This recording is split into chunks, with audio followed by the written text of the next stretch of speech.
Olá, pessoal! Bom dia, boa tarde, boa noite, boa madrugada. Eu sou a Jobis e você tá no Jobis PC, um canal em que a gente aborda as questões inerentes à deficiência de uma perspectiva mais humana, mais filosófica, psicológica.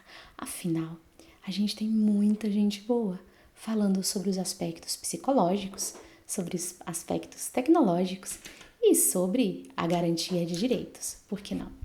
A pergunta de hoje é bastante provocativa. É possível incluir uma pessoa sem incluir a sua deficiência? Eita, vamos primeiro entender como é que isso funciona. A gente já falou sobre papéis aqui, a teoria de papéis. Então, quando eu tenho a deficiência, né, eu tenho vários papéis. Ao vários papéis sobrepõem o papel da deficiência. Então, o papel, no meu caso, de mulher, o papel de profissional, o papel de mãe, o papel de... Ai, gente, pensem aí nos papéis que vocês têm. Então, a gente tem muitos papéis anteriores à condição de deficiência e também independente. Então, independente de enxergar, de não enxergar, eu sou mãe. Independente de enxergar ou de não enxergar, eu sou escritora. Tudo bem? Então, são papéis que estão com a gente, que fazem parte da nossa personalidade, igual a gente já conversou. A deficiência é um aspecto da nossa identidade, não é tudo que a gente é, tudo que a gente tem para oferecer, tudo que a gente sabe, tudo que a gente que define a nossa biografia. Depois que a gente pensa isso, a gente pode pensar assim, ó. Quando eu estou nos espaços, a menos que eu esteja conversando sobre deficiência, eu não estou como pessoa com deficiência. Eita, vamos arrumar. Imagina que eu estou numa fila com meus filhos para tirar documento de identidade. Eu fui na delegacia e estou lá acompanhando meus filhos para tirar documento de identidade. Qual é o papel que mais prepondera aqui? É o papel de mãe. É o papel de acompanhante de menor tirando documento. É esse meu papel. Mas como eu sou uma pessoa com deficiência, eu tenho esse aspecto, essa realidade, esse aspecto pode aparecer. Ele aparece. E quando ele aparece, quais são as formas dele ser recebido, inclusive pela gente, tá? Então, esses itens aqui que eu vou trazer agora, não é só como os outros lidam com a nossa deficiência. É como a gente também pode lidar com a nossa própria deficiência. Porque senão a gente vai se colocar numa posição de vítima. E a posição vitimista, né, como a gente viu, a gente está numa impotência. Eu não posso fazer nada. Então aqui a gente vai mencionar, eu peço licença para pegar casos pessoais meus como exemplo, não porque eu seja exemplo de nada, mas porque quando eu pego os meus próprios casos, a gente consegue ter uma ideia melhor e tem menos chance de eu falar as coisas que acontecem nos outros. Então, eu vou trazer aqui algumas formas como a deficiência pode chegar nos espaços, o que acontece, e vou trazer um exemplo. Então, primeira, ignorada. Quando eu falo ignorada, é que a gente finge que isso não está acontecendo.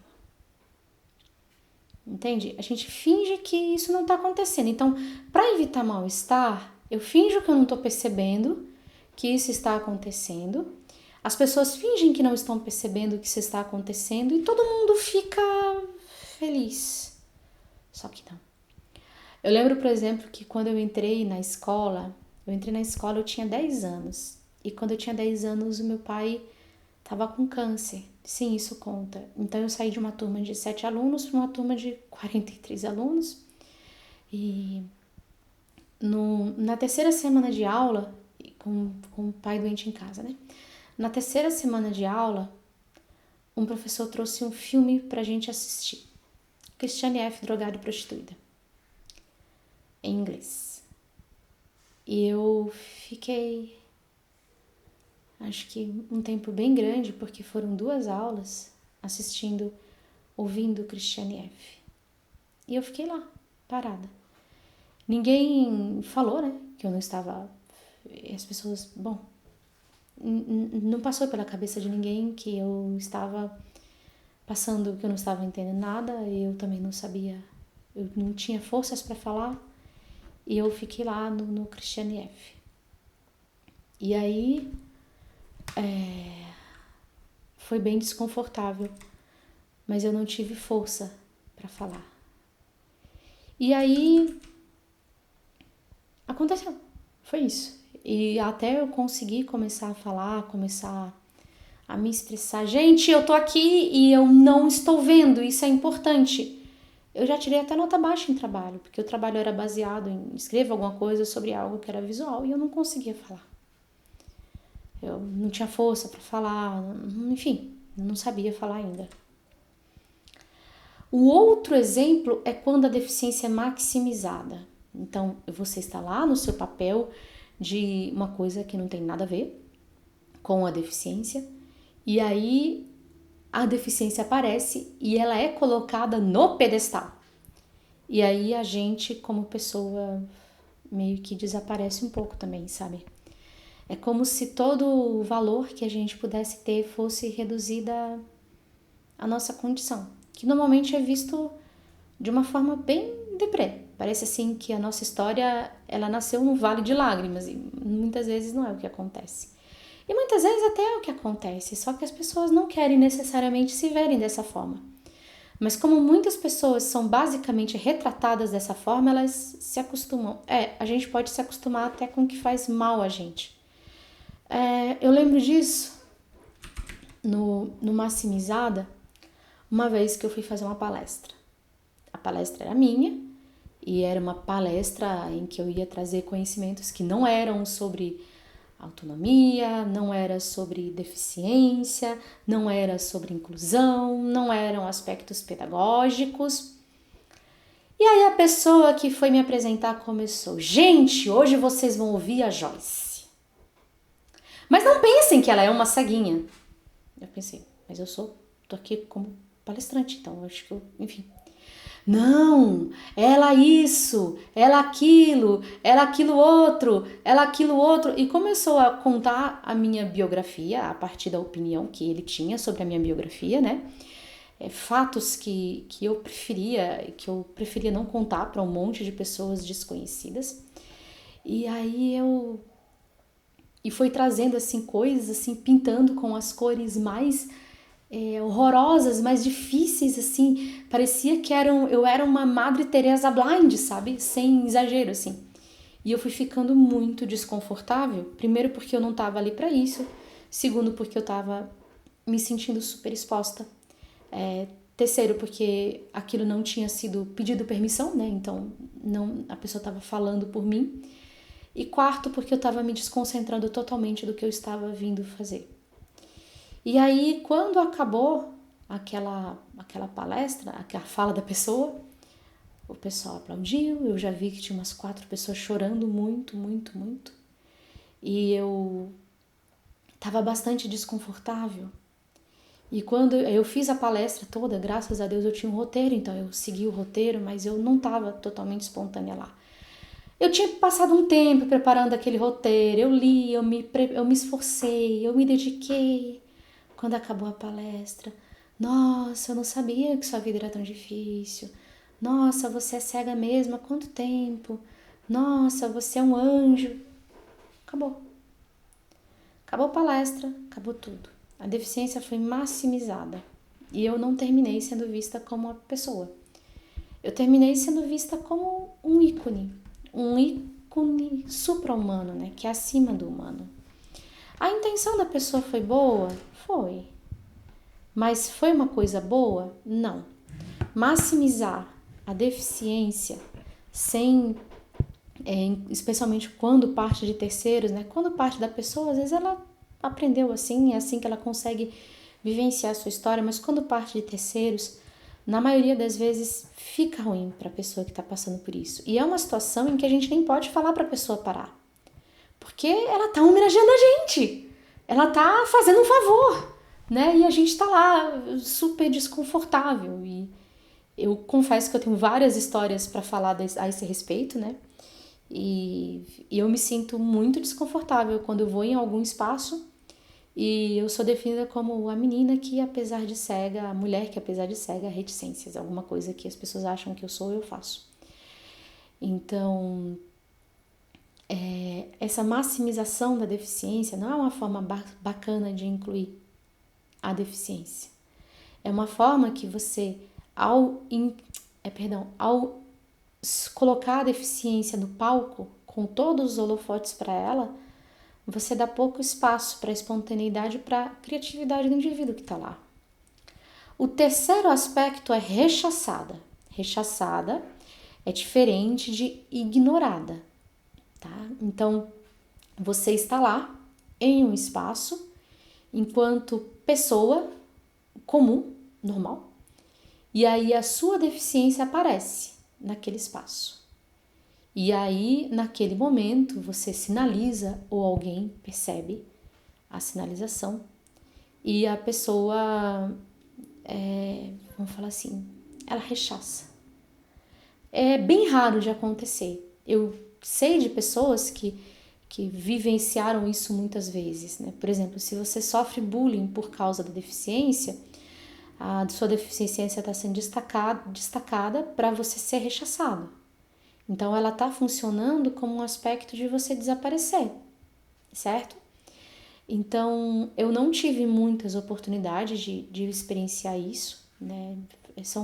Foram poucas as vezes que as pessoas realmente foram hostis comigo, desagradáveis comigo por eu ter uma deficiência. Já aconteceu, claro, que afinal de contas eu tô viva e tô nessa vida aqui. Mas é muito raro acontecer. Mas o caso que aconteceu da Andressa, que eu trouxe aqui com a autorização dela, foi uma situação em que ela entrou num ambiente e ela foi exposta e colocada sob uma lente bastante demeritória por ser uma menina com deficiência, né? Já aconteceu de eu estar estudando, né? E aí eu falo para a professora que eu não estou entendendo porque ela tá apontando muito pro quadro e ela fala para mim assim: "O problema não é meu, a cega é você". aí, aí eu peguei e falei: "Pois é, professora. Mas a má notícia é que você tem X aluno, eu também sou sua aluna. Então você não tem um problema, mas tem responsabilidade". Nessa época eu já tinha aprendido a falar. Foi a minha época altamente desbocada, da qual eu não me orgulho, mas fez parte de eu ser quem sou hoje. Né? Então, assim, é quando a pessoa traz uma demanda, traz uma coisa e o outro não tenta. E o outro realmente até agride a gente, porque a gente está demonstrando a nossa condição naquele momento. E o 4 paradigma é lindo, maravilhoso, azul, lindo, brilhante. Gente, sério, ser incluído é muito bom. Ai, meu Deus, é sério. Olha, as coisas que eu mais gosto na vida é abraço, sorvete e ser incluída. É muito bom. Como é que é a inclusão? Eu entendo que a inclusão é quando você está nesse espaço e a sua deficiência também está lá. E ela é bem-vinda lá. Olha que lindo.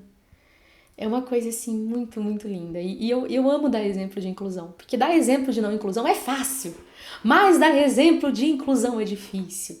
E eu confesso que, não obstante as lutas, que são bastante comuns e às vezes bastante difíceis para mim, não só pelo contexto, mas pela minha própria imaturidade e imperfeição, eu me sinto muito incluída na maioria das vezes. E a inclusão, ela vem da forma assim que eu às vezes não tô esperando. E às vezes eu tenho vontade de falar: caramba, você tá me incluindo, que lindo! Nossa, eu gosto muito disso, obrigada. Tipo assim, eu fico feliz, igual criança que tá ganhando doce, sabe? Um exemplo foi quando eu fui votar, eu acho que foi no primeiro turno, foi.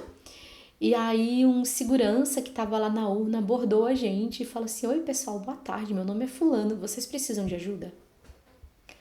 Então, no momento em que ele falou boa tarde, é uma coisa que você oferece para qualquer um.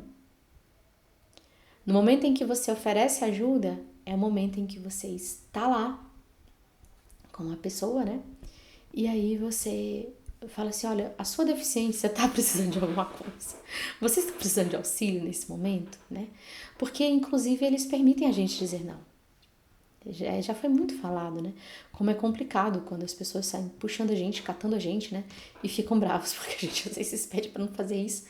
Mas é muito gostoso quando a gente se sente incluído, né?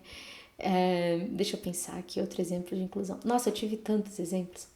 Quando eu tava na facul, eu tive um professor que teve a iniciativa de fazer para mim os desenhos das partes do cérebro. Ele fez porque sim. Eu falei que eu não estava entendendo bem.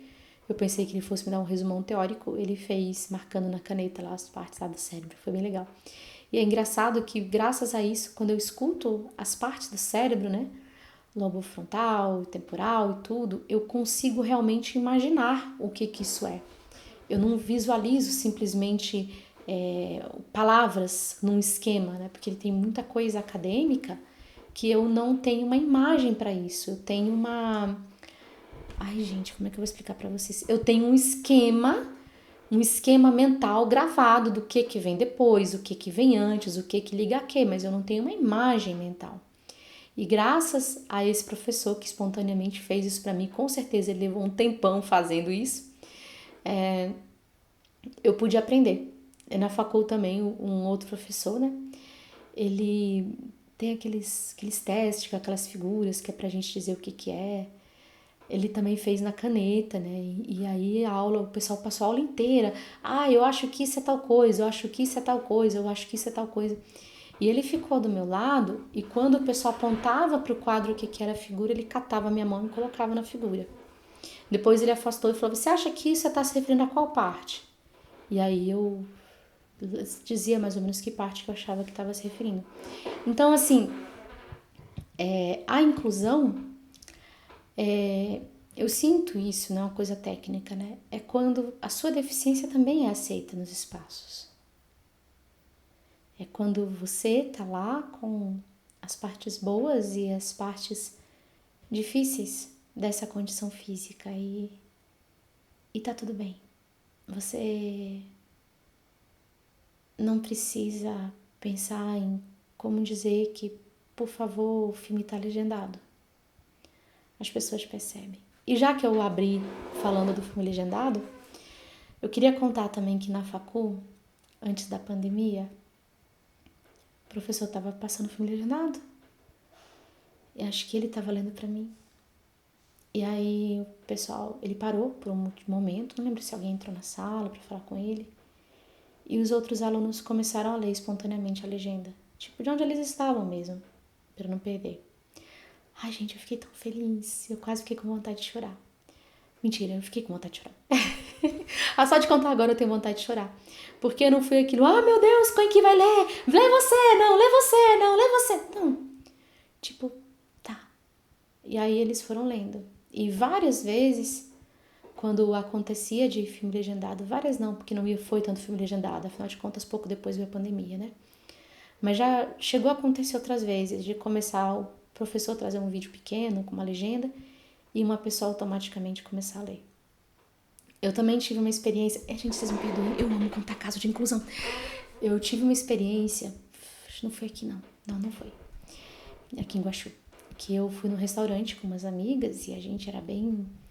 A gente conversava bastante, adolescente, a gente conversava bastante sobre inclusão, sobre como é que a gente sentia. E foi uma coisa muito massa, porque uma das meninas com que eu andava, ela tava nessa questão sexual, de contar pra família, né, o que ela era, quem ela era, e outra vivia atravessada pelas questões do racismo. Então a gente conversava bastante porque a gente sentia que aquela troca a gente se humanizava mais, sabe? Porque você ter fazer parte de uma minoria é um ato muitas vezes involuntário, mas você permitir que isso te humanize, te torne mais gente, é muito bom. É sério, você crescer, sabe? A partir disso é muito bom.